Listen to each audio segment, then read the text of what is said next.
Good morning. Welcome to the Sunday morning meeting. Thank you so much for tuning in. I appreciate your emails, your letters, and your phone calls.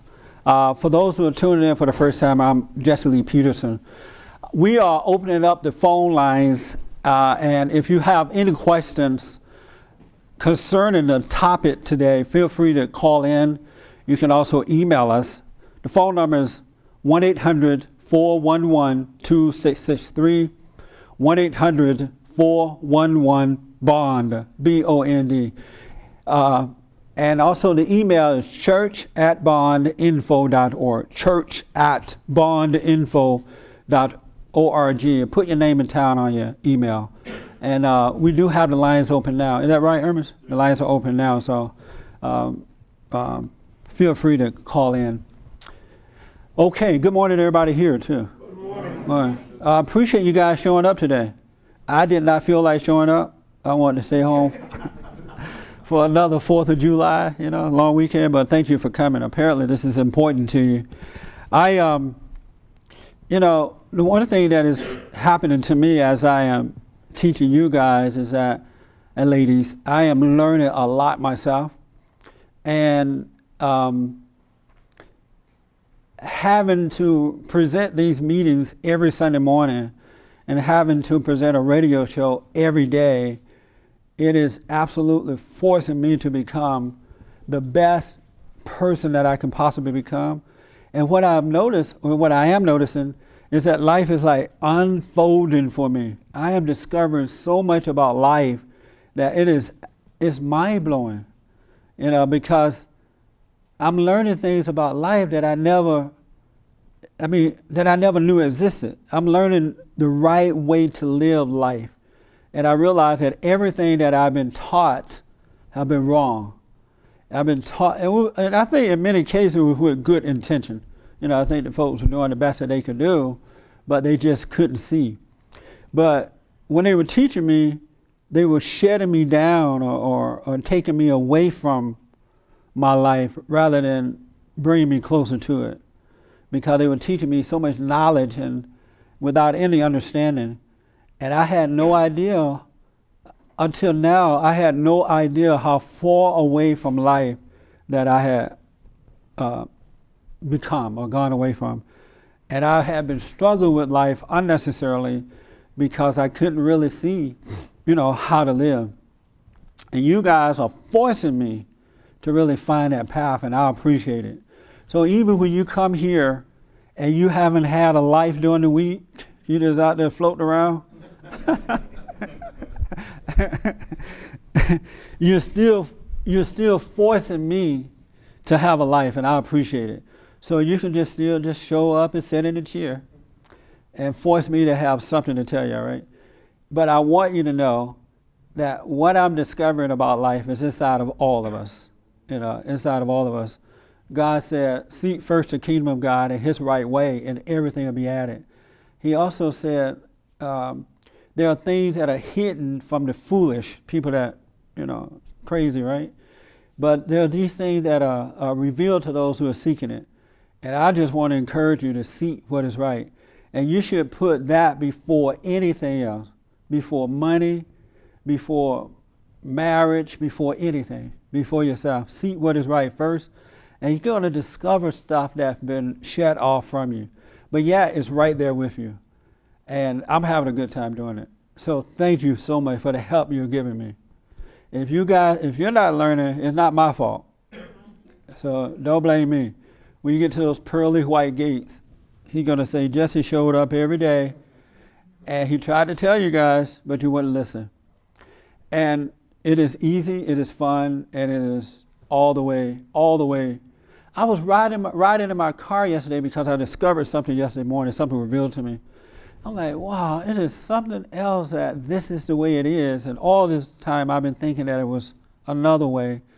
And I'm thinking, how do people find something if they don't know that it's hidden from them? Because a lot of people don't know that this other reality is hidden away from them. They'll go through whole life struggling because the average preacher don't even know it, and he's not going to tell you because he doesn't know. Your daddy don't know, your mother don't know. So how do you find something that you don't even know is hidden, right? But if you read the Bible, it said that's why he tells us to seek it, to look for it. And there are all kind of clues in the Bible, simple little tips on where to look, how to look, and why to look. It's just there, but we still miss it. So my purpose is to help you to wake up to that and learn from it. What I want to talk about today, unless you guys have something else on your mind, maybe y'all had a life this week, but I want to talk about your life. You know, a lot of people talk about their life, how bad their life is or how good their life is. And I want to talk about your life and hope to get you to better understand it and how to live it. Because if you can understand and how to live it, it is great. It is absolutely fun. So, how should I do it? Anybody have any questions about your life, or should I ask you? Have you thought about your life? Whether you have a good life or not? Anybody? Yeah, I have a great life. You do have a great life. Yes, Yeah, you do. You too, Robert. You have a great life. And what makes your life great? The one thing that makes my life great is that I'm able to overcome challenges and meet the challenges with patience and grace. Okay. And you say you have a great life too. And I said, now I'll take it back, because You take there's it some back? things in my life that I want to experience, but I'm not. But I have learned to understand that it's like it goes along with my desire. The more I desire that thing, all I have to do is put my energy into it and seek it, and then it will manifest for me. So, but I understand it for some things, but for some things I don't use those principles. Right. So, but overall, I just feel like now lately more so the understanding of that Yeah. helps me have just like, I don't have to trip off of nothing that's happening. I don't care how bad it is. I don't have to give my energy over to it. And I know that it says right in the word that my food, shelter, and live this day, Yeah. and I just stay kind of like that. And It's funny too, a lot of people hear that, read that, and you heard the preacher say, don't worry, God will provide for you. But yet people worry. they do. Christians worry, they read the scripture, yet they worry. I get mad at Christians all the time because I do hair, and so people tell me their problems all the time. And I used to have these great things, I used to have these great philosophies or whatever on how you acquire that thing that you want. Yeah. And now I'm just like, you know what, I'm sorry. All I can do is tell you, to pray to God and ask, go to God for everything that you need. And then I would say, aren't you a Christian? Don't you go to church every Sunday? Why is it that you... Now I'm more like, I read the word too, but now it's more like literal to me. Like, all I have to do is that? Let me just try it. And then when I get it, I'm like, guess what? Yeah. But they won't try it. Yeah. They won't try it. That's a very good point. You tell people, I say all the time, when you pray, just get up every morning, be still and know the truth. And people won't even do that. They won't just, they're so, I don't know, it's weird. They're not in tune to really seeking what is right. And so if they were in tune, they'd get up and do the simple thing like having their prayer, right? But they will not do that either. And yet they complain when God doesn't answer their prayers. And he's not going to do it because he said that he only answered the prayers of a righteous man. And so if you're not righteous and you're just faking it and shaking it, it's not going to work. You're going to have to hustle and pretend like God gave it to you. You got to steal it and then say, oh, it's from the Lord. But you got to, because you're too embarrassed for people to know that you're a Christian and God is not working, right? So you start lying about him. Well, the Lord gave me this. And when you lied and stole and did everything else to get it. How about your life? Are you having a good life? I think overall I am, but I'm not happy at this very moment. Why not? Just, it's life that happens, but I have a good overall outlook, and I know that whenever you go through dark periods in your life, there's always light at the end of the tunnel, and you know that God is carrying me. I know that God is carrying me, and he's revealing things that I need to know. Right. And he's bringing me closer to him. Oh, okay. And if so, what are you unhappy about if you know that for sure? I'm unhappy about my family life right now. You are. What's wrong with it? It's not 100% at this time. And what is 100% to you? Well, He's Avatar. yeah, you are. He's what? He's what? Avataring. Oh, yeah, I'm Getting you avatar. to face what it really, to Yeah. say what it Get really down is. to the nucleus of it Yeah. all. What is 100% to you? Well, right now my household is in shambles because my husband and I are having major issues at this time. How long you been married? We've been married for less than a year. We've been together for 12 years. Really? Did you live together for 12 years? Mm-hmm. You lived together for 12 years, and then you got married a year ago. Yeah. That is amazing. Isn't that amazing? Why did you wait so long? That's a good question. And the answer is, I really don't know why I waited this long. Yeah. I have no idea. and once you got married, everything got worse, became worse. Absolutely. It did. And do you know why that happened that way? There are different perspectives. One could be that, we were doing what we wanted to do. And so Satan didn't feel like he needed to bother us. So everything just went smooth sailing. And then the moment we got married, he was like, oh, no, no, no, no, no. So now I have to make sure that I tear you guys apart. You have a point, but I don't think you quite understand it, but you're making a very good point. When you guys were living together for 12 years, were you Christians? Both of you were Christians? I would say that I grew up in a very religious household, and I would say that I am, but no, he's not. He doesn't know anything about. So you were living with him as a Christian, and he was living with you as a sinner, not born again or whatever, right? Right. Right. So as a Christian, how did you convince yourself to live that way?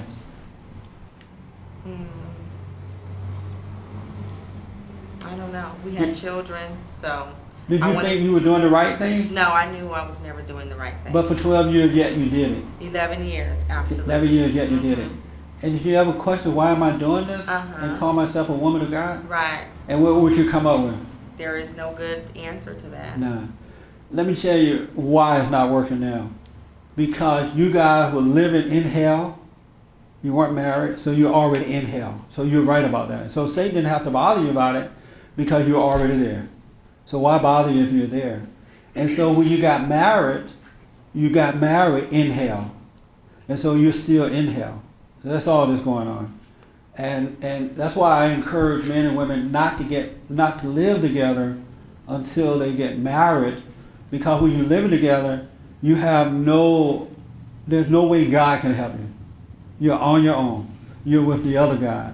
And it's just nothing but hell being built up. And so, but if you wait until, you get married, at least you got a way for God to come in and help you because you're following His orders.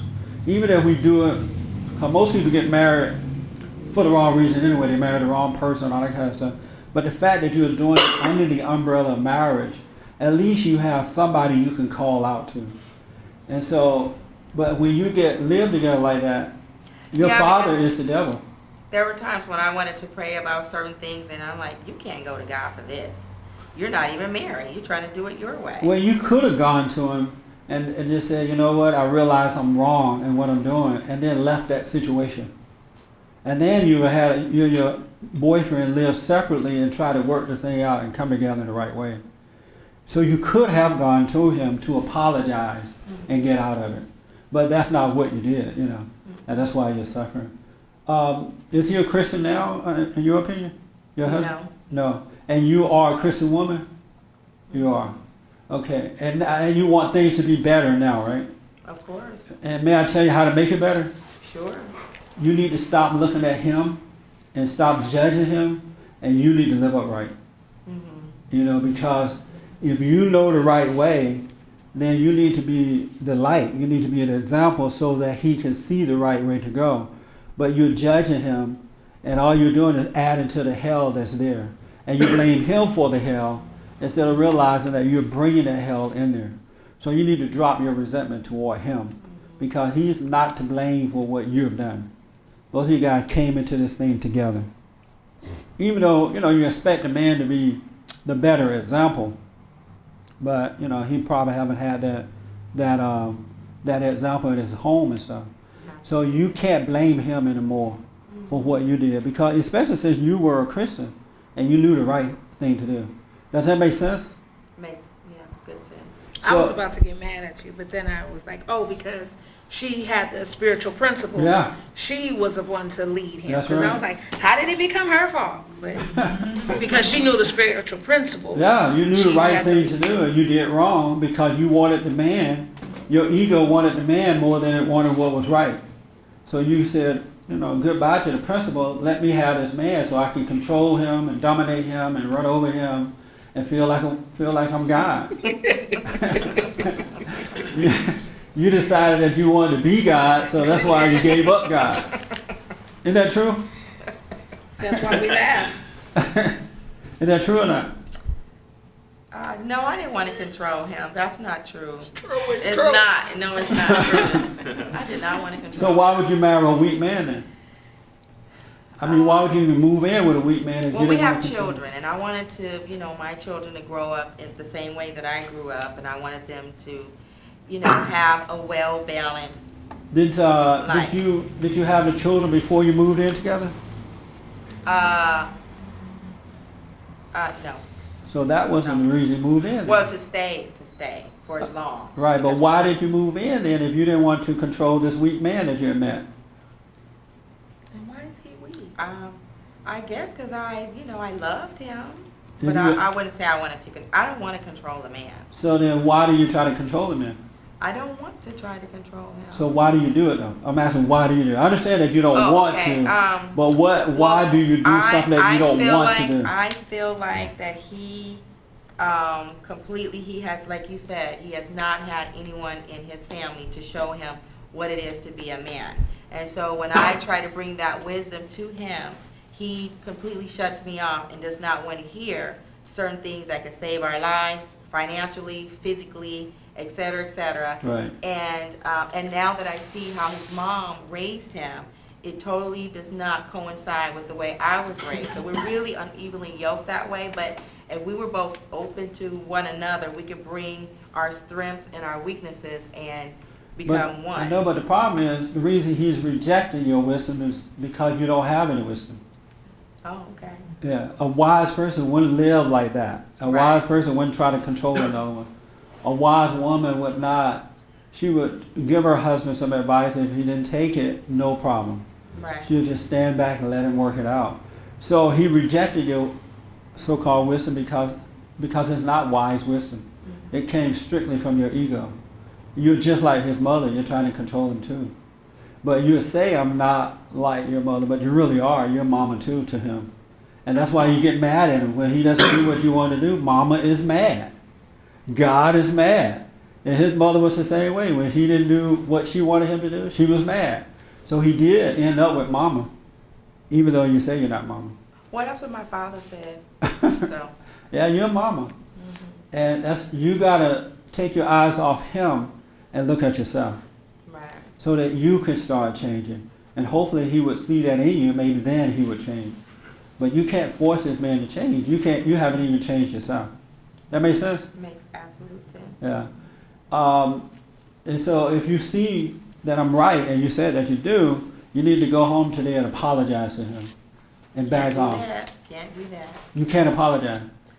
I could apologize, yeah. Well, what do you mean I can't do that? He's not in my house anymore, so. Oh, you put him out? He was living in your house?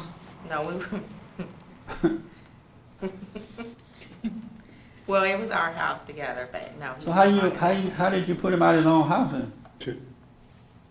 How were you able to do that? I don't know. I just was able to do it, and And he left. walked away. Yeah, That's amazing. yeah. A woman would never, ever, but never, never, never, ever put me out of my house. He needs to put on the man role. And I know I'm at fault Yeah. for a lot of things. We're both at fault for a lot of things. Well, let's just but- say you first. It's Yeah. about you. It's not about him. Okay. Yeah. It's about you're at fault. Mm-hmm. And now you put the man out, now his children don't have a father. And you're okay with that. So then why'd you put him out there? Anger got a hold of me. Yeah. You're a very selfish woman. And it's not about the children, it's about you. You got to go to your husband and apologize. You got to find him and say, you know what, honey? I was wrong. I'm sorry. I got to get me together. I've been wrong in this. And don't worry about if he apologizes or not. Then if you're sincere about it, God will start right away changing your heart. He really will. And then you start seeing things differently and you'll have compassion for him rather than judging him. Absolutely. I woke up this morning, I told her, because I feel like I'm going through my 12-step program, and this morning did I not say, I need to apologize to Will. Yeah. You got to apologize and back off and let God change your heart. Because you're going to destroy the children if you know, how old are your kids? 8 and 6. Yeah. You're going to destroy them if you don't drop this anger you have for your husband and for your father and for your mother and toward yourself. You're going to kill everything around you. The next man that comes into your life, you'll kill him too. That makes sense? I can't hear you. Yes. So have I said anything that's not true concerning you? No. Are you surprised to discover these things about yourself, or you already know them? Well, I've been, in meditation for a while, so a lot of thoughts have been revealed to me about my part. Yeah. So, most definitely. Well, will you now go and apologize? I woke up this morning and said I'm going to apologize to him before I even came here. Yeah, and what will you apologize for? For talking to him the way that I've been talking to him. Yeah. For making him feel less than a man the way that I have. And for putting him, out of the house and being angry over everything that he's been doing and saying. That's amazing. That's good. All in the name of Jesus. I bet you had your Bible right there by the bed. It's scandalous. Is that true? Ain't that something? She'll cuss him out and then go to bed and read the Bible and feel holy. That's not true. That's not true. That is amazing to me. But you're And not he's the only not one. wrong. We ain't on him. I just have to go there. So what now? He's not wrong. It's not about him. I know, I It's about her understand. salvation And I right totally, now. you know what? He's not here. We've been talking about it, and that's been my take, right? Yeah. That you have to look at you and make the changes within yourself, and this man is going to see that and follow because you have the spiritual laws. But he's wrong in some stuff he did too. Maybe so or maybe not. But she got to answer for herself. She is on her. He's not here.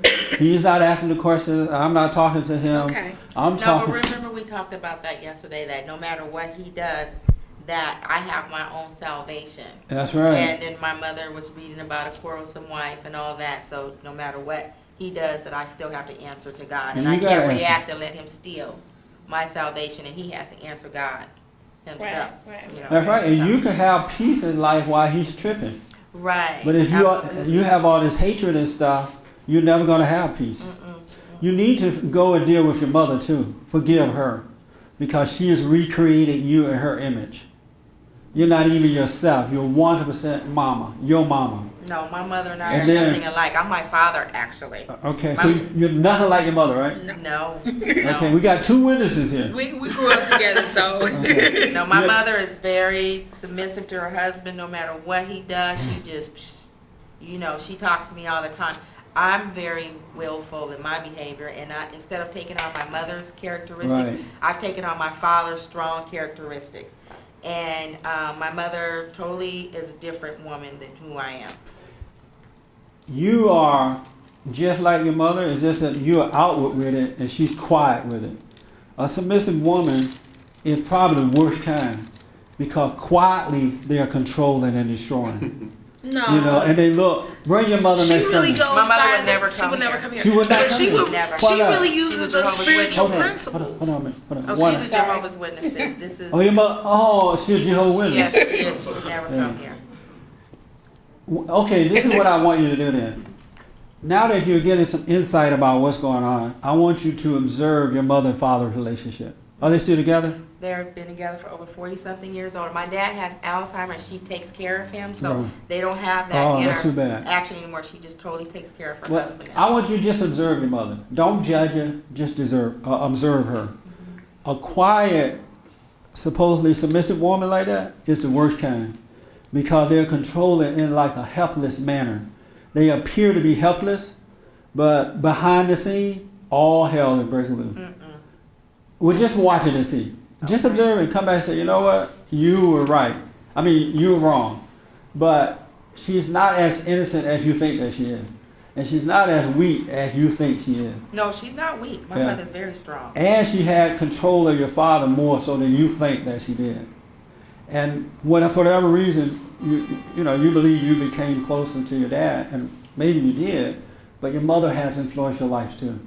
Are you able to tell her the truth about herself when she's wrong? And she say, I'm sorry, daughter, I was right. My mother. Oh, yeah. Definitely. I would love to meet your mother. Observe her a little bit and come back and talk to me about it. All right? But in the meantime, drop your anger so that you can start dealing with your family the right way before you lose your husband and your children. All right? But watch your mother. Just stand back and look at her and see what you've been missing. All right? Okay. I guarantee it's going to open your eye. It's going to blow your afro off. But you got to right now start working on yourself and stop pointing the finger at your husband. Yeah, I've made steps to do that. Yeah. And only apologize if you absolutely see that you're wrong. And, ask God to let you see yourself so that you can apologize and go free. Otherwise, you're going to destroy your whole family and blame him for it. Yes, he has his issues, but it's your issues that we're trying to deal with now. Because God will protect you from the world around you if you can overcome your own personal anger. All right? So will you let me know how that goes? I certainly will. Did this help a little bit? Yeah. Yeah. And it's pretty much stuff you already knew, you just hadn't faced it all the way. Is that right? Right, absolutely. Yeah. Good. Well, good. And back off the husband for now. Actually, I root for the husband all the time. Oh, good. Pastor, I do. That's good. Yeah. Okay, let's move forward. We're talking about life. Fabi, you have a good life? Yeah, it's improving a lot. And what is making your life good? Not struggling with any. Not what? Not struggling with any darkness that I see that comes through my mind. Not trying to fight the fight that's already been won. I've always tried to struggle with the doubts and stuff, and that just sucked me into them. Oh, okay. So I know a lot better not to do that. And then, so now my life is, I'm doing things that, I have the motivation now to do things that I see, the good ideas and stuff, and follow through with them, and... Okay. How about you? You have a good life? I don't think so. You're not having a good life. Why not? Well, it's all right. I mean, It's all right. yeah. You can take it or leave it. It's all right, huh? Yeah. How about you, sir? You have a good life? For the most part, yes. And why not all the way? Challenges, situations, circumstances I got to deal with. Like what, for an example? Getting closer to God. Getting closer to him? You want to get closer to him? Learning more words, Yeah. incorporating more words, walking in more words. And that seemed to be a struggle to get closer to him? No, not struggle. When you say incorporating more word, getting into more word, what do you mean? Just making sure I stay in touch with the Word. Meaning study the Bible or something? Yeah, Yeah, reading. stay in touch. And does that help? Yes, it does. In what way? It balances what I got to deal with in the world. I'm getting the truth. Yeah. I'm getting the way I should be walking, the way I should be living. Oh, okay. And so why do you struggle? Why don't you just relax and let it happen? Well, that's the struggle right there. It's hard to relax. You know it, but you just you got to know it, and you got to do it. Okay, God, lead me, guide my steps. You got the scripture, good man's steps are ordered by the Lord. Boom, order my steps. Just making sure that you walk in the Word, live in the Word, and stay connected to God. And it's just hard to relax and do that because your mind won't let you. What is preventing you from just doing that? Well, I do that. That's the battle. So you do it, but yet you struggle with it, you say? Yeah, Oh, okay. Do you want to know how to relax and not have to struggle at all? that would be nice. Yeah, just let it happen. That would be nice. Okay. This man here is going to tell you how to do that. How to relax? Yeah, stop struggling with the Lord or with life. How to stop struggling? Is it, basically, it's when you see that you're not going anywhere and you can't make yourself go anywhere, and you are what you are, and that's that. And it's not going to change unless something new, you see something new. So do you struggle with life? At times. You do? And so if what you just said is true, why do you struggle? I'm not struggling that much. I'm Just a little bit. I'm coming to see that it doesn't work. Oh, okay. But what is preventing you from totally letting go? That's a good question. I've heard you ask that before. I think you said to people, well, why don't you totally give up all anger? Right. I've heard you say that. Yeah. But you know what? I guess it's just there's something in you that doesn't want to. Otherwise we would, or we can't do it. We either can't do it or we don't want to. Would you like to give up total anger, all anger? At one moment, all anger. Do you believe it's possible? I don't even know if it's possible. I don't even know. You don't know if it's possible to let I all imagine- anger go. Well, yeah, is it possible for me at one moment to let all anger for every conceivable thing that's going to happen now and in the future is going to happen? I don't know. Do you believe that may be possible? Yes. But you don't, okay, you believe it's I possible. believe Just- it may be possible, but do I believe, can I do it? That's the question. Oh, I see. You believe it's possible, you don't believe it can happen to you. Well, I don't. That you I could don't go know. I angry, you really could don't- become an angry-free zone. I don't know, really. Okay. You don't You know. could say to me, give up all anger, and will you give up all anger? And I'll say, yes, I'll give up all anger. But you'd be lying to me, huh? But then when I go tomorrow, but then what if a week from now I get angry? So then, But then I why would wasn't you telling the worry truth. about a week from now, though? What? Why would you be concerned about a week from now? Why worry about that? Well, I'm not saying I'm worried about it, I'm just saying that, You're saying, what if something I'm saying happens? I could say it, but what does saying it mean? I understand. Okay. I could say it, but is that the truth? Do you believe that you can live a life with no anger at all? That that's possible? To have Yes. none at all? Yes, And so why don't you let all your anger go? that's a good question. You believe it's possible to live a life with no anger, but yeah, you won't let yours go, right? What good is it doing you to have it? It's not doing me any good. Yeah. Is it possible to believe in God and have anger? What's that again? Is it possible to believe in God and have anger? And this young lady's going to tell you in a minute, but let me hear from you.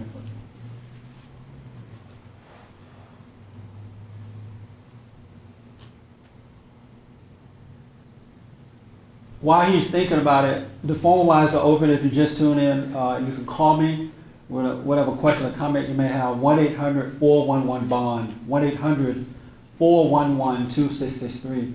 Or you can email, church@bondinfo.org, church@bondinfo.org, name and town. Yes, sir. Is it possible to believe in God and have anger? Yeah, I believe it probably is possible, yeah. It is possible? Probably, yeah. Is that possible? I think so. You think so? Is that possible? Yeah. To believe in God and have anger? I can't hear you. I think so. Do you believe in God? Yes. You believe in God? And you believe in God? Right? Yes, sir. And is it possible to believe in God and have anger, sir? To believe? To believe in Him and have anger. To believe that there is a God, yes. Yeah, you twisted my question, huh? Yeah, it is. So you're right. It is possible to believe that there is a God and have anger. But is it possible to believe in Him and have anger? You mean believe in Him, like being a Christian, or saying Yeah. that you know? No, no. Can you ride two horses at the same time? No. You ever tried that? Can you ride two horses at the same time? I might have trouble riding one. If I remember correctly, it was that bouncing thing. Can you ride two horses at the same time? No, I can't. So how can you serve two gods at the same time? Is anger of God or of the devil? The devil. The devil. So how you can serve two gods at the same time? You can't. So how can you believe in God then and have anger? I don't know. Can you ride two horses at the same time? No. So and can you serve two gods at the same time? No. So how can you have anger and believe in God to serve the deceiver and the truth?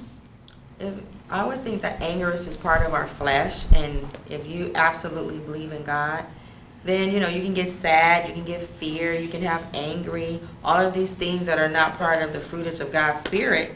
But because every now and then you may have a breakdown, or you haven't been reading the Word or whatever, and certain things can happen that you have no control over that can make you angry. So you're saying your anger is in your skin?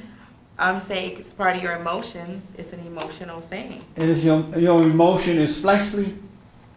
Yes. It is. It's somewhere. How's that? It's a spirit. How's it fleshly? Well, it can cause a lot of physical ailments when you're angry. But it's not fleshly though. It's spiritual, right? Right. So what do you mean then? How could you stop yourself from becoming angry? I mean, you could love God and know Him, but how do you stop yourself from becoming angry if somebody does something that you cannot control and it hurts your children? How could you stop yourself becoming? But God said that you can't believe in Him and have anger. You can't serve two gods. And anger is of the devil and love is of God. And so He said you can't do that. That's why I'm trying to figure out how you come up with all this stuff you just said. It says that in the scripture that you cannot be angry and love God? He said, be angry and sin not. Because when you're angry and you sin, you're not of God. You're of your father, the devil. I mean, He also said that perfect love casts out all of that stuff. Fear and doubt and anger and judgment and worry and all that. So when you have Him, when you believe in Him, all those spirits are taken away from you. You don't have that anymore. But what has happened is that the preachers have convinced the people that you can have it by telling you, oh, it's of the flesh. The spirit is weak. No, the spirit is willing, but the flesh is weak. That's an angry, blind preacher telling you that. And so what happened, the Christians go around quoting that too, cussing out everybody. Well, I want to do right, but my spirit is... The spirit is weak, and the Christians go around destroying their children, their friendship, their relationship. The spirit is willing and the flesh is weak because the preacher have lied to you. God said you can't serve two gods. And anger, which is judgment, which is resentment, is of the devil. So you can't have two natures inside of you. That's why you must be born again, so you can have one nature. You're already in the nature of the devil. So, but once you realize that, you have this ego, you're a prideful person. Once you realize that, you drop that, and now you're born of God, and you no longer have that nature. And if that's not in you, then you can't get angry, because He'll take it away from you. That makes sense? No? If it doesn't, I want to make it clear. Does that make sense a little bit? Yeah. Had you ever thought of it that way before? Not in those terms. When I was thinking of anger, I was thinking like Job's epic battle. As you read Job, he became angry with God. I was thinking of anger for the moment. And that's when I say it's a battle, because it's not to live and walk in that anger. Yeah. You might be angry for a minute and be like, okay, let me, what am I getting angry about? Let me spend some time, meditate, pray, get out of that frame of mind. I totally understand. I've been there, done that. It doesn't work. And what's happened is when people teach you the Bible, they teach you in the wrong way, and now you associate your life to Job or Paul. When Paul said the things he wanted to do, he couldn't help himself, so it must have applied to me too, right? And that's a setup. It's an absolute setup. And I'm glad you're here. We're going to show you in a minute how to overcome all that.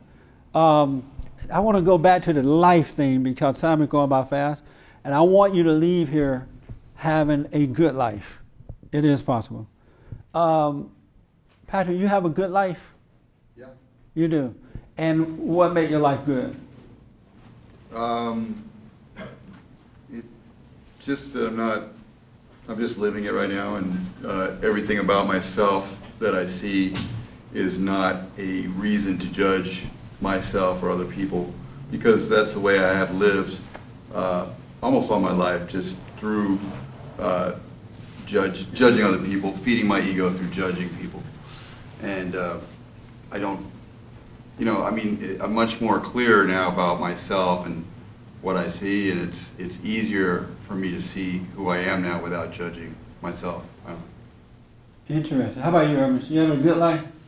A pretty good life, as long as I stay out of my imagination. So yeah, definitely, as long as I'm out of that, out of my imagination, yeah, I do have a good life. You do. How should I put this? I want you guys to really, and I can't give it to you. I can't make you do it, right? But I want you to somehow or another find it in your heart to really put, and I'm not saying you're not. I'm just throwing this stuff out so you can think about it. But I want you to really put it in your heart to seek God first. And there's no end. I mean, even once you find him, because you will find him, there's so much more to discover that you don't know, and we don't even know that we don't know. We don't know until it's unfolded to us so that we can see it. But it's there for us to see. And you got to know that you don't know that you know that you don't know before you will know.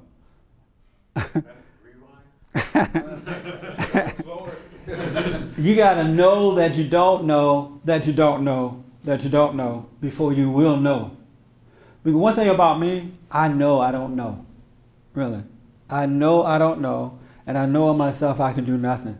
And because I know that, and the only reason I know that because it was revealed to me that I don't know nothing. I didn't even know I didn't know anything. I thought I knew it. You know what I'm saying? So if you don't know that you don't know, how do you find out that you don't know? He will reveal it to you. Because I thought I knew too. I had the scriptures, I had the Bible, I was doing the dance. Not even knowing that I didn't know, that I didn't know, that I didn't know. Isn't that amazing? He even had to show me that I didn't know. My mama had the word, my daddy had the word, grandma had the word, and they were passing the word on to me. And I still didn't know that I didn't know. That's why you gotta seek. You gotta seek. Are you having a good life? Yeah. You are. And what is a good life for you? A good life for me is realizing now that I'm a servant, and because I've been willing to let go of my ego, and my life is good as a servant. How about you, Lasan? Yes, I have a good life. You have a good life. And what is good life? Good life is, I come from a family of warriors. They worried about everything. And they were Christians? They were Christians. They claimed to be Christians. And looking back on it, they didn't really have any faith, in God. And that's the way I was too. So when I talk to them now and observe, how they are, I realize that my life would have been that way. Yeah. Had I not started to seek Him. Yeah. Good. I want to ask the bald-headed guy back there. Who scalped you, sir? You said what? Did you go to an Indian reservation or something? Something like that. Are you having a good life? I'm starting to. And what is making it good? Dealing with my situations and for the most part choosing the right decision. Making the right decision? Yeah. Okay.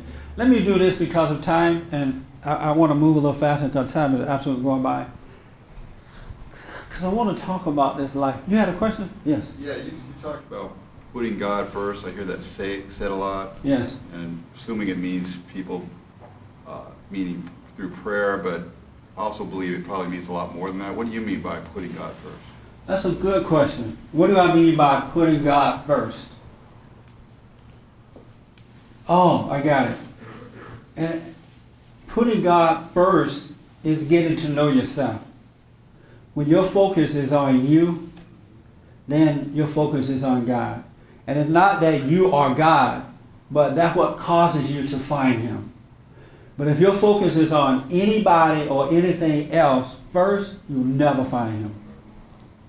And so it has to be on you. That's a very good question. Because I noticed that, most people, 99.999% of people, the focus is not on them. It's on the world around them. It's on their husband, their children, their wives, their money, their this and that. And so they never find him because they're looking in the wrong places. So when you get to know yourself, then you will know him. That's what I mean by that. My focus is sometimes not on God first, and but right now I'm okay with that in the sense that it's not artificial. I used to artificially try to make my focus on God first because I was told to put it on God first. Yeah. So it was kind of like not out of love. It wasn't a gift of love. It was like a gift of, okay, I'm going to put you first. But I didn't really mean it. And so I see a lot of things I do now that are selfish, but I feel a lot better about it in the sense now because that's what is in me. So I'm kind of, I'm letting myself live instead of holding myself back and trying to say I'm putting God first. And so your focus is on him then. The fact that you can see what you're doing is to focus on him. Because you're coming out of denial and you're allowing him to reveal what's going on with you. Yeah. So that is to focus on him. Yeah, it just seems so senseless to try to hold back what's inside. It's a lot easier now to live because of, okay, I want to do this, I do this, but I'm keeping an eye on what's going on while I'm doing it. It got to be on you. And you can't do it just because I said it. You have to desire to do it. You have to desire to know yourself. He said, know thyself. And what you're going to see about yourself is that you're no darn good. There's nothing good about you. You're nothing. And that's what people don't want to see about themselves, so the focus is put out there, and they don't understand that if they see that they're nothing and of themselves they can do nothing, then he'll work through them and they'll become something. You know? But you got to focus on yourself. And that's what I mean, keep your mind on God. I notice I have certain beliefs about things, and they may or may not be correct. Yeah. But I'm willing now to kind of go and follow the belief, at least it's inside me at the moment, and it's easier. It's kind of like, point. You know when people say when you make mistakes, make them quick? Yeah. You know? And I think that's what that is, because if you don't make mistakes quick, they kind of sit inside you, and you're full with a bunch of beliefs, but you haven't really put them out there, because once you put them out there, the world, there's kind of an intelligence in the world that shows you your beliefs are either right or wrong. That's right. But to put them out there shows it, you know what I mean? Very good. I want to warn you guys and ladies, you need to dump all of your beliefs. Dump them here in the room and leave them. Every belief you have is wrong. You don't have one that's right. Everything you believe in is wrong. Anybody doubt that? You? Who said that? And why do you doubt it? Because my beliefs are in God. I mean, yeah, that's what I believe I'm trying to do. I don't have any beliefs outside of what God is wanting for. I can't hear you. I said, and I'm searching in my mind, like, right. What do I believe? And that's what I want you guys, I want you to not just let me throw this out at you, you don't think about it, you don't question it, because if you don't see it for yourself, then it's not yours. I want you to see, this is new to a lot of people. So I could be up in line. I could absolutely be making all this up. If you don't see it for yourself, it does you no good. You know, I don't believe nothing you say until I go over it in my mind. There you go. And so you said that your belief is in what? Is in the spiritual laws. That's the only thing you believe in? What else? I mean, I'm trying to give an idea of, if I say I believe in something, I believe in the power that God and the laws that He tells us. I believe in faith. I believe in prosperity by sowing, by giving to receive back. I believe in the spiritual laws. I don't think I believe in nothing else. I don't believe in myself. And why do you believe in the spiritual laws? Why do I believe in the spiritual laws? And all this other stuff you just named, why do you believe in those things? Because I've looked at several religions or religious beliefs or whatever, and they all, Buddha, African religions, Christianity, Catholic, they all seem to have these spiritual principles. And those are the ones that I believe in. And so you gather up all that and you start believing in those things? No, I don't believe in those things. I believe that is, okay, this is what God is telling us to do, to follow these spiritual laws. So I'm believing in God as I know from this or from what people tell me. I don't know, I have to think for a moment if I'm believing in anything else. Because I don't think I'm believing. Once you start to think and question yourself, you'll start to see. You got to do that. Because we've been so trained and so taught that we don't even know that we don't know that we don't know. Sure. We think that we know. And we really don't know that we don't know that we don't know. But when you start to know yourself and start questioning things, then you'll come to know. That makes sense? Yeah, because I seek all the time. Yes. Yes. The way you're stating it, I don't necessarily agree. I mean, I don't know exactly what you mean by your beliefs, but there are things that we believe that are false. Right. Those things need to be shown. But there are things that we believe, I'm going to use the word believe, there are things that are in us that we know and want to follow. For instance, to take a simple real world example, let's take, Bill Gates or somebody had an idea, or Edison or something. And they had, people around them said, "Oh, you're crazy, don't do this." But they had a certain belief or a knowing or whatever you want to call it, and they held to it, and that was good. That was something that God was showing them, right, so that they could succeed. I don't think it can't be what you mean when you say beliefs. Very good point. This is so good. If I was at a black church, I'd be rolling. I would be absolutely rolling right now. I want to get to that. Bill Gates believed that he could make a lot of money, that he could create computer or software, whatever he does, and he believed in that, and he did it, right? Right. And you think that's okay to believe in that and do it? I believe it's okay. I don't know about all his reasons or whatever, but there's things that people have that are talents and things like that they're just, if they believe in that and just then they roll with it and their life works out beautifully. And I understand, what you're saying, and we have to use certain terminology to make a point. You know what I'm saying? I believe that I can build a house, right? But, yes, sir. No, I want to hear back from you first. Well, about beliefs, I know this past week one thing I noticed that I believe in is my own way. Yeah. And that's one of the main things that is stopping me from just doing all good, I guess you could say. Yeah. God tells us, yes, sir. Is it about this? Yes. Okay. Absolutely. You said before that we need to dump all of our beliefs. Yes. Okay. Dump them all. Yes. No. In spite of what Patrick said, I still say dump it. No. When I see the truth about something, I can see it, and I can see that it is so, and I absolutely believe in it, and nobody can make me doubt that. Okay. Okay.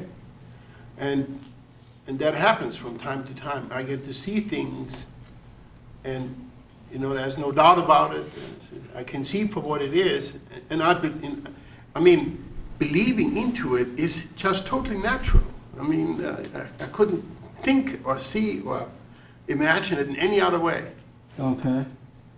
I understand that. And let me say again, now when we communicate with one another, we are going to use certain words. I don't want to be extreme in this thing, but I'm trying to make it simple so you can have a good life. Yes, ma'am. Your belief in whatever it is what manifests it. So if I believe that if I jump out of a plane, I'm going to have a heart attack, when I jump out of a plane, I will have a heart attack. I will have a heart attack just thinking about it. Your belief in whatever it is helps that thing manifest. If you believe you can build a house, I don't care, with no education, with nothing, you would be able to build that house because your belief in it is what causes it to manifest. If you believe you can save, you can do it. If you don't believe you can save, you're never going to save. If you don't believe you can build a house, you're never going to You build said a if house. you don't believe you can save? Save money. Oh, If you don't save, believe yeah. you can save money, Yeah. you're not going to save. But if you have one iota of belief, like maybe I can do it, then that will cause you to try. Yes. And then it will cause you to seek. And then people will come into your existence that will say, you know what, this is a good way to save. Those things will start to manifest because of your belief in that. Everybody understand that? Yes. Anybody disagree with that? No. Nobody disagree with that? So how do you say dump your belief? I didn't say I agreed or disagreed yet. I'm just Okay. I'm doing something here. Yes, ma'am. I sort of disagree with what she's saying. Why? Because it seems to me that it has to be revealed to you. That's like positive thinking to me, like saying I could build a house. I can't build a house. Even if I believe I can't anyway.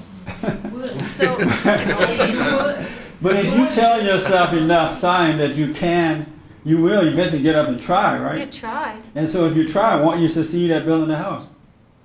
Maybe not. I mean, I could try and say I'll be a brain surgeon, but I can't. Oh, okay. I mean, there's a But you limit. don't believe in it.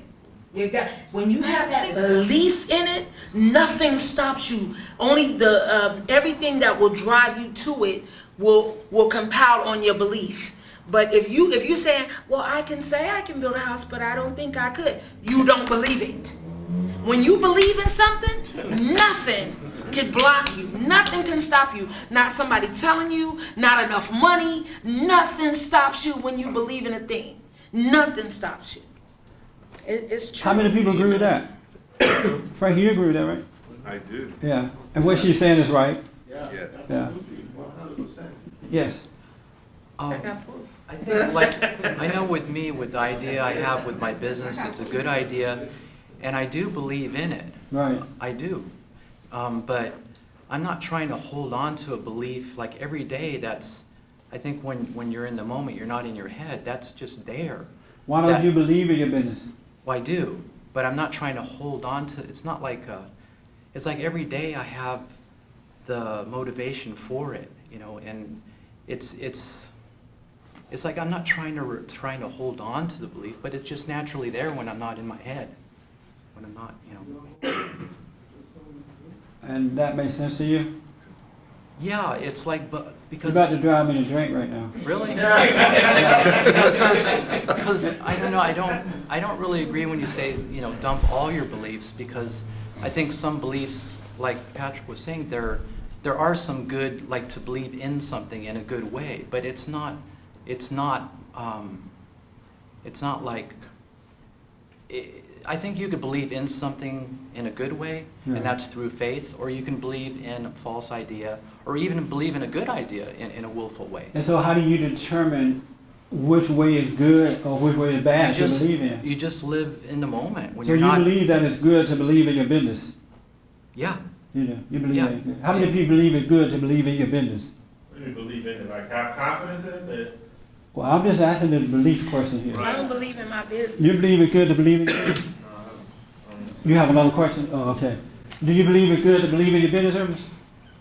Yeah. And you gotta relax. This is not a test. This is a fellowship. This is real church. This is real church. Yes. Yeah, I mean, I believe it's good to believe in your business and you can go out there and do your best. But I don't know who said that we should dump our belief. I agree with that because what I You know is should that I dump try your to, belief? huh? You say you agree that you should dump your belief? Yeah, because I. So if you dump your belief, how you gonna believe in your What I'm business? saying is that if you believe in certain things or ideas, like I notice, I'll try to apply those things in certain situations, and those beliefs may not necessarily apply in that moment or in that situation. So if you don't have those ideas and those beliefs, you tend to deal with things in that moment as you see them.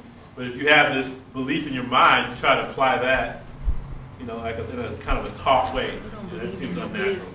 Yes. You don't believe in your business. You believe that you can do it, but you don't believe in your business. Right. You see? Okay. That is So everybody agree with that then? That's what makes the business happen. You're You see? believing in your common sense, really. That's what it is. You're not holding on to the idea of your business. So You're- are you believing in your business or not? No, you're believing in the common sense that gives you all that stuff, that gives you, so. All that stuff. Yeah, all the good ideas, This is so much fun for me. Wow. Man, this is better than strawberry ice cream, nutty coconut, black walnut with peanuts, and all that inside, and cookies. You ever had that? You gotta try it. Yes, sir. I agree with what you're saying about dropping the belief. I think what's confusing is the using the word belief. I think what everybody's saying is more having faith. You have faith that this is possible or that is possible, but I don't think you should say you believe in all this stuff. I think the difference is the use of the word. I agree. Absolutely right. I agree. God said, when you read the scriptures, God said, have faith in God. Now, when you can find that faith in Him, the problem is most people don't have that faith. They have this other thing going on and think they have faith. But what you don't know is that when you truly have faith in Him, then everything else is going to naturally unfold for you. And you don't have belief in it and you don't doubt it. You can take it or you can leave it. But if you believe in that business, when it fails, you're gone too. Yeah, right. Because whatever you believe in believes in you and it controls you. But when your faith is in God, and that's going to cause you to seek Him all the time anyway, because you're watching yourself in everything you do, your business will unfold. You don't even have to you read and you know, but everything in life will just unfold like a flower. And and you don't have an idea about it, you know, because if you believe in your business, you're also going to try to make it work according to your belief. And it's tough that way, instead of allowing it to naturally unfold for you. And God, that's why God said, have faith in God. He said, don't believe in anything else but that. And that's how He provides for you. But our mind tells us we have a couple of questions. Okay, by the phone. Let me do this. What you don't know is the mind has set you up. And teachers have fed the mind that's already there, and it makes you believe these things and say these things. And of course, you become what you say. You become what you believe in, and life is a struggle. Well, He doesn't want you to believe in any of that stuff, because it's here today and gone tomorrow anyway. It brings pain.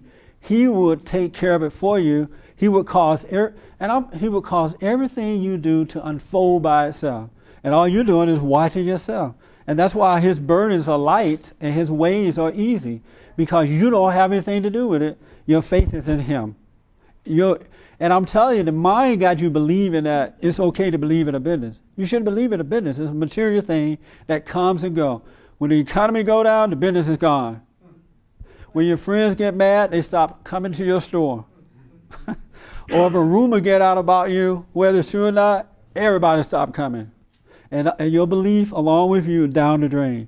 But you got not my word, but His word, that if your faith is totally in Him, things are coming and going all the time and you're unmoved by them. My business work and I have nothing to do with it. I'm telling you. I don't have sense enough to run a business on my own. I need to write a book called Dummy Running a Business. Really. And I've had 2 businesses in my lifetime, right? A janitorial service that I started, and I had no clue what I was doing. It ended up in 7 years, I had 7 full-time employees. But it was unfolding for me. That's how, when I first started to discover this thing. And then when it was time to sell it, I sold it and started buying. And it's been unfolding for the last 18 years by itself. My belief is not in bond in my business, because things are up and down in the business, you know what I'm saying? And I don't want to be going up and down.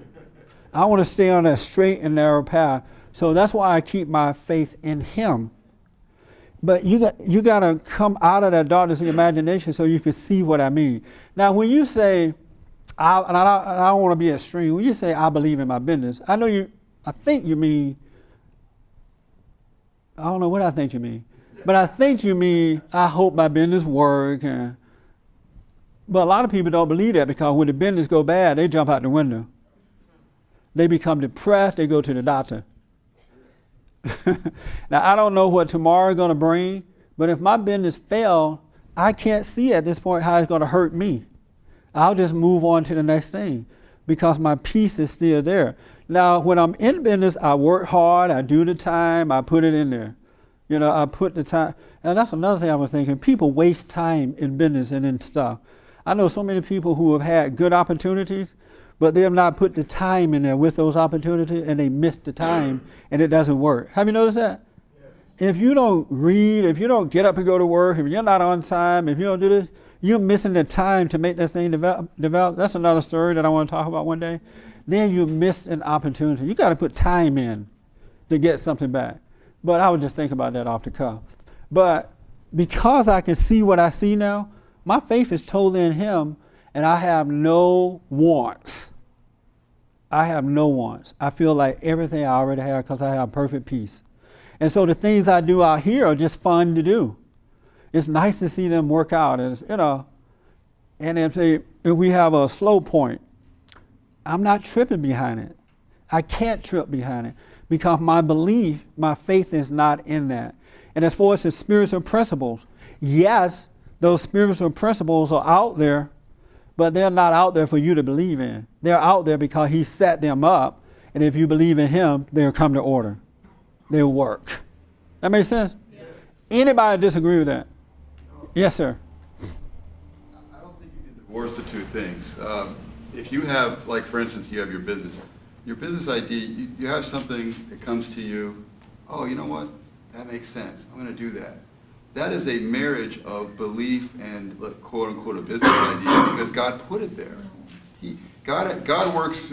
God shows you every facet of life, what you're saying, including your business. Yes. It's not like they're somehow divorced and they're not attached. Right, but He's keeping His promise to me that if I should love Him with all my heart, soul, and might, He'll take care of me. It's like with Paul, your son, right? He loved you. He believed in you, and so you're making those things possible for Him. Now, if you didn't give them to Him, He's not going to think about them because He doesn't realize He's missing those things. He's just living His life, and you're adding on to His life. But His belief is not in the things that you're adding on to Him.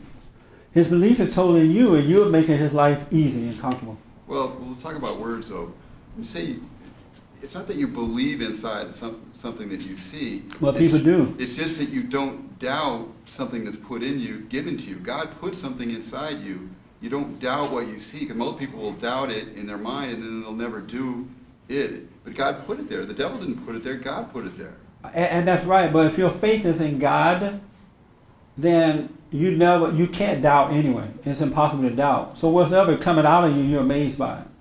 You're like, wow, this is something else. Right, but He's putting it there. You are observing that it's there. But your faith is not in that. Your belief in the Creator. Right, your belief is in the one that's giving it to you. Right. That makes sense? Yeah. And now He's allowing it to come out of you or whatever, or adding it on to you. Right. We were saying the same thing. But all I'm saying is people will doubt because something is there to do. It's right. And even Fabian said it earlier. It's right amongst you. It's already obviously right there. And all you need to do is do it. But people typically, their brain tells them something else. They go into their thought, and then they get completely off on some other track. You may be right. I just don't know what you're saying. So I don't want to argue that because you're probably right. I just can't see the point you're making right now. You guys see the point he's making? No. He's saying the same thing. Yeah, he may be saying the same thing that I'm saying. So don't doubt yourself. You may be saying the same thing. Yes. Could you? I heard the devil say, doubt yourself. Doubt yourself. Yeah. Could you clarify what this lady said in the green, that she said that she believes she could build a house, she believes it? To me, that was like believing in herself. It is. And that's a wrong belief. That's not what I mean. But that's not what you mean? Right, I don't know. But that is that's how it sounded to me. A lot of people teach you that. You could go and be taught, believe that you can conquer and you can. Yeah. Believe you can climb a mountain. Don't doubt it. And so you convince yourself, yes, I can climb this mountain. And you go out and climb that mountain, but your soul is still lost. You're still empty. You just convince yourself to carry out a material act. That's all. It has done nothing for your true self, your spiritual life. So how is it that you could build a house? Is it that you believe in God and He reveals it to you, that it's just natural that you would maybe do it? You have unbelievers building houses all the time. You can learn how to do it by a teacher teaching you, or you can go out there and start building it and discover along the way how to finish it. You know, right. You could do it you could carry out a physical act without saying, "I believe I can do it." Yeah, you can do it without saying it. Yeah. Yeah. What is the right way? Is what I want to know. Well, I think I may be talking about two different things here. I'm talking about how to have a spiritual life with your spiritual father, and so that you can have the life that He intended for you to have in the way that He intended for you to have, so that He would take care of you. Right. You know, there are many ways to go, or I guess several ways to go build a house. Right. You can go out there and just start building it, ask questions, and make it happen. You can convince yourself you can and go and try it that way. But there is another way that you can live too. That's the way I want to know. Right. That is given to you to know. It just happens. Yeah, it just sort of happens. Yeah, and without word. Okay. Look at the time. Within the spiritual laws, if it's for you, and if you're trusting in God for your everything, all your needs, then you will be led to, if it's for you, to build a house. If it's for you to build bond, that's for Jesse. Whatever it is for you, if you're living in according with God, if you're seeking God, asking God, I just use the house as, something. But if you're saying, God, I'm seeking you, show me what it is I'm supposed to do, then you'll go do something that you had no idea you could do it. And He'll put Let in me the tell you right something path else beautiful about that. When you are, the Bible calls it born again, you don't even have to say, God, show me what you're having to do. It's like you're walking in His presence anyway, and you're just seeing what to do. It's like when you go out your door and the sunlight is bright like it is today, you don't say, sun, show me the way to go, right? Because He's already made the way. You can see, you don't have to turn your car lights on or anything. But that's how bright the Spirit is within us. The only thing you desire, His will be done, But you don't have to keep with words talking to Him like that. He's real smart. And He has it all figured out. It's already figured out. I'm telling you. And we become His sons and daughters. He is a good Father. He makes it work for us. Now let me tell you what I got to do. I got to answer some calls that just called. And there's something else I haven't really completed yet that I want to talk about, this life thing that I brought up earlier. And I want you to understand about life so that when you leave here, you'll have some clue about life. This young man has been waiting a long time to say something. And I want to get to him. Two things. And then I know you have. And make them short, both of you, because of time. The first one went back to when this young lady right here was talking earlier. She said that she wasn't happy, but yet she also knew that God was carrying her. And I think that, I know that's kind of a learned way, but I think that if you really knew that God was carrying you, you wouldn't worry about it. It would be like that little story you told about his son. Yeah, Paul. there would be no anger at all, not toward your husband or anybody. If you truly knew that He was carrying you, you would have great compassion for your husband and not be mad at him about anything. I told her yesterday I have compassion for Will. You will have it, but I'm evolving to that. Right on. So. Right on. Yes. And then the last thing to Pat, well, to kind of everybody, but to Pat, people, whether they're spiritual or not, especially when they're young, have a lot of faith in themselves, their talent. People exploit their own talent. So if I don't know anything about Bill Gates as far as his spirituality, but what Bill Gates and those type of people do is they know they can do this thing really well, and they will themselves, and they push to get it, and they fight to get it, and that's how they make it. They believe in that more than they believe in anything else. And she kind of believes, to kind of go back to that, she kind of believes in herself. That's why she can say, I'm depressed, or I'm not happy, and yet I still know God is carrying me. Because she believes in herself, not necessarily so much in what's right or God. She has faith more in what she's going to do. Yeah, that's a good point. And you got to be, and I'm only making this point And I know we have all these ideas being thrown around, but I want you to know you can't believe in yourself. You got to believe in God. And there's a way to do that. Because if you believe in self, then that's what you're going to become, self. Absent or separated from Him. He clearly makes that clear, have faith in God, nothing else but Him. And all things will be added. But our faith is in everything else. It is. Yes, sir. Real fast so I can get to this. Real quick, I wonder what the word believe and belief means. And so I looked it up. It means to belief, B-L-I-E-V-E, believes means to accept as true or real, to have credit with reality. I believe you. Belief, B-E-L-I-E-F, the mental act, condition, or habit of placing trust or confidence in another. Mental acceptance and convention. So there's a difference between the two. Until you understand the difference, you can distinguish one or the other. All right. Thank you. Yes, let's have the questions, the call-in questions. One viewer asked, how can you put God first if you believe and feel that you've done so much wrong that you cannot be forgiven? Wow. You want the name and Just the first name. From where? Scott from Colorado. The way you believe in God, in spite of what you've done, you got to stop judging yourself. You got to stop. The moment, just realize you messed up, you've done things that you can't imagine that you've done, and they are wrong.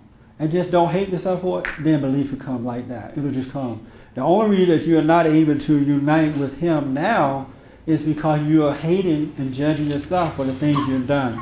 And judgment is pride, and pride separates you from God so that you can suffer, because pride is the nature of the devil, of darkness. So just realize, you know what? I was wrong. I couldn't help myself. I was wrong. And just take the pain of being wrong, then He will come in and save you. That's all that it takes. It's just that simple. But a very good question. And the second question is, I thought that praying the first thing in the morning is putting God first. Well, it is, but the problem is, it all depends on how you pray. And also, I have a prayer called Be Still and Know. And when you pray, God said you should be still and know Him. And just what He does is He brings you out of the darkness of your imagination. So during the day or during the time, situations come, your eyes are on yourself in the way that you are dealing with life. That's why He say pray without ceasing, right? He causes you to see yourself, and when you're seeing yourself, then you're united with Him. But some people get up and pray, they get up and they pray, and as soon as they're finished, they're judging, they're hating, they're carrying on like they never had a prayer. And that's not seeking God. When you seek Him, He's going to allow you to see yourself, so through the day or through life, you become closer to Him. And a lot of people do pray, but they get nowhere because they lose it as soon as they leave their closet. And that's what the problem is. I need some quick yes and no's on this one. I want to talk about life. Are you having a good life? I want to talk about life and what is life. All right? So here's what I need a quick answer to because of time. I've been told I have about 8 minutes left now. I need to know what is life? What is life? All you folks having a good life, right? First of all, let me ask this way. Yes or no first. Is there a you? I hear a lot of people say I, me, me, myself, and I, all of us. Is there a you? Yes or no? It is? How about you, sir? Yes. I can't hear you. Yes. There is you. And where is he? Where is you? Right there. Is there a you?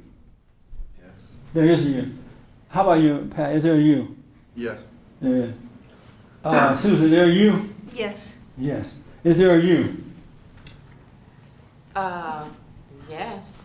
Rhonda, is there a you? As long as my ego's alive, yes. Yes. How about you, Miss Energy? Is there a you? I haven't thought enough about it. I know. Isn't that food for thought, though? Yes. Do you think there is a you? I don't want to take it where I want to take it. But I've been wanting to ask you this question all day, all morning, but I'll let you ask me. Let me get it this has done. to do with you asking me that. Am I you? Oh. Oh God, just go to somebody else. This is fellowship. I want you guys to think. That's what I want you to do, is to think. I want you to think. Richard, there you. No. There. What is life? I don't know. You don't know what it's like. Why are you saying I don't know? Have you thought about this before now? No. You hadn't thought about it. So you just throwing out I don't know right now? Yeah, right. Robert, what is life? Who, me? What is life? You have a life, right? Yes, I do. What is it?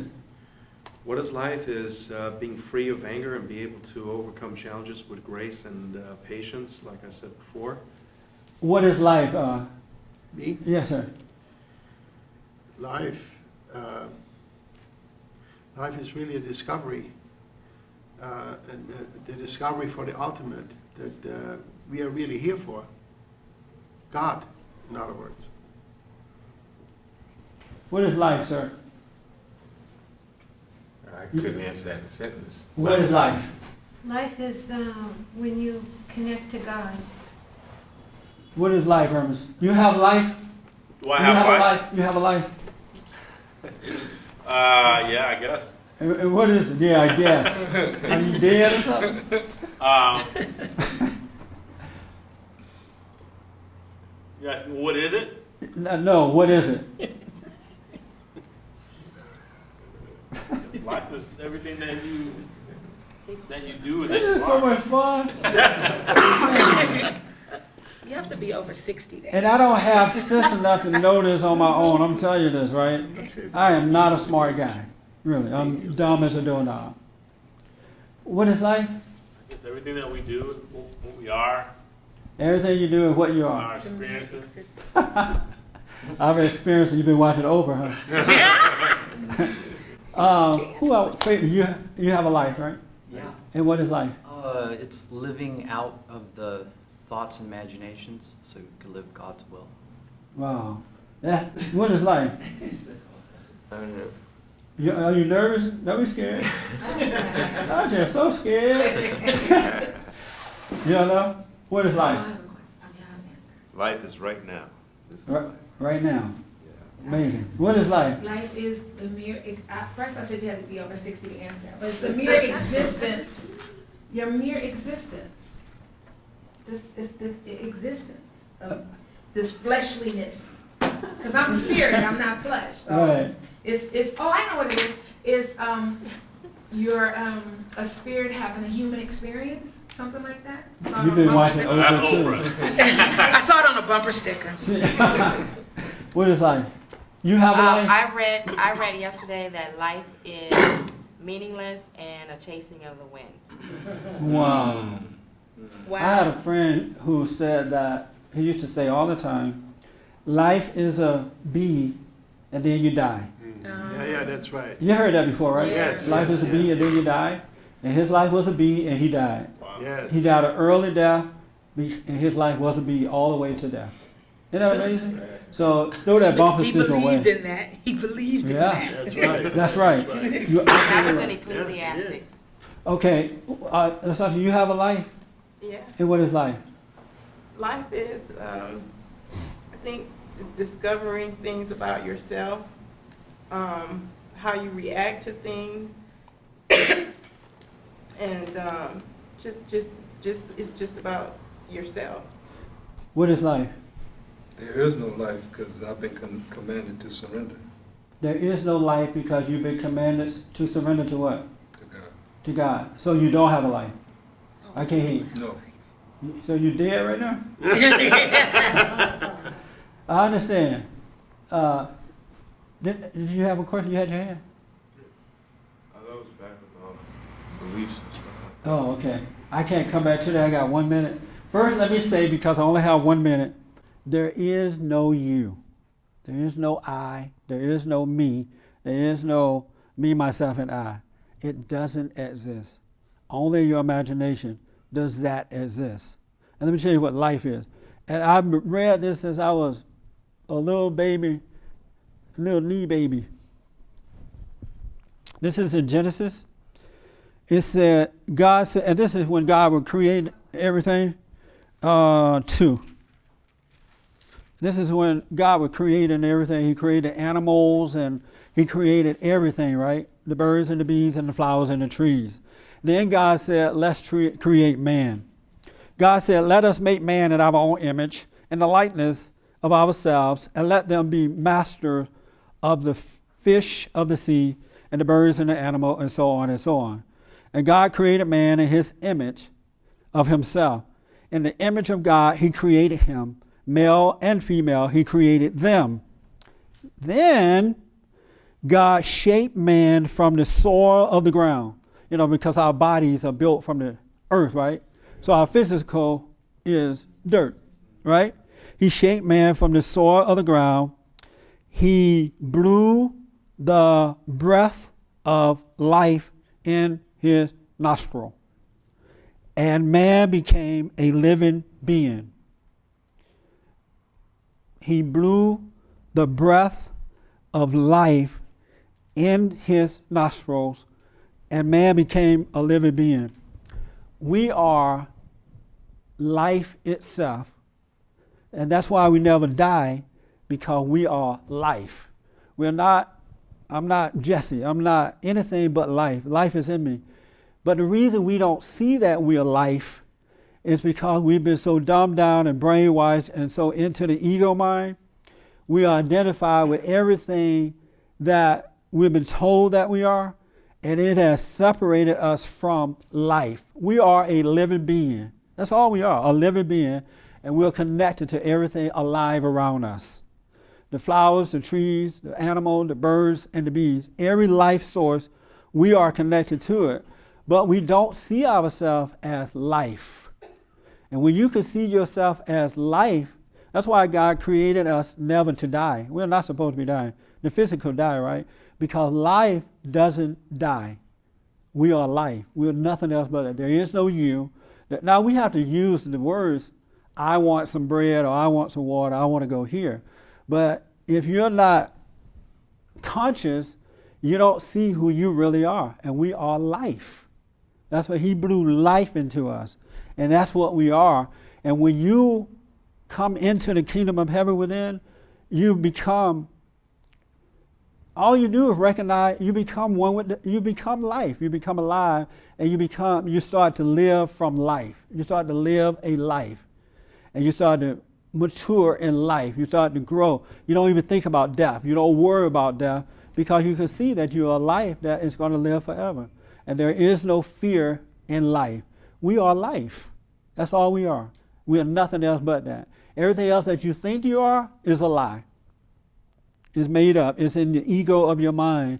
It's a trick that's been given to you by the devil. And he made a promise that he is going to deceive every man and woman and child. And most people, I just saw this weekend, that I am life. You know, he breathed life into me. And that's why I'm a little bit of him.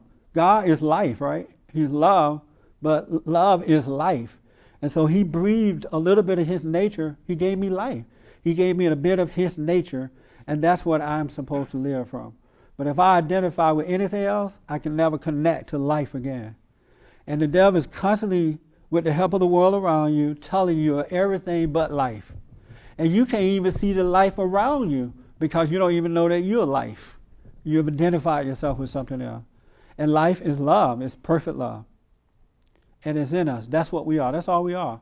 And that's a big deal. When I say that's all we are, it's a big deal. We are life. He breathed life into us, his nature. He gave us his life. That's what we grow from. That makes sense? Yeah. Does that help a little bit? Yes. I was driving down the road, and the Lord showed me that, and I was like, wow, this is amazing. I am 59 years old. I never heard that. Even though I read the scriptures, the preachers read them over and over. But it never dawned on me that that's what I am, life. I've never identified with being life. Anybody ever identified with being life? He is life. God is life, and he took us, made it his image, and breathed it into us. And we became alive. Isn't that amazing? Anyway, it's amazing for me. So I got 30 seconds to wind this down, right? Oh, before it's over. Go to my website at bondinfo.org. Get the Be Still and Know CD. We need your tithe and offering, folks, in order for us to continue. We want to get some cameras here so you can see the audience as well. See who is making the comments. And we need your support, your tithe, your offering, your donation. Listen to my radio program Monday to Friday from 6 to 9 a.m. Pacific Standard Time. Thank you, and God bless. Thank you, guys.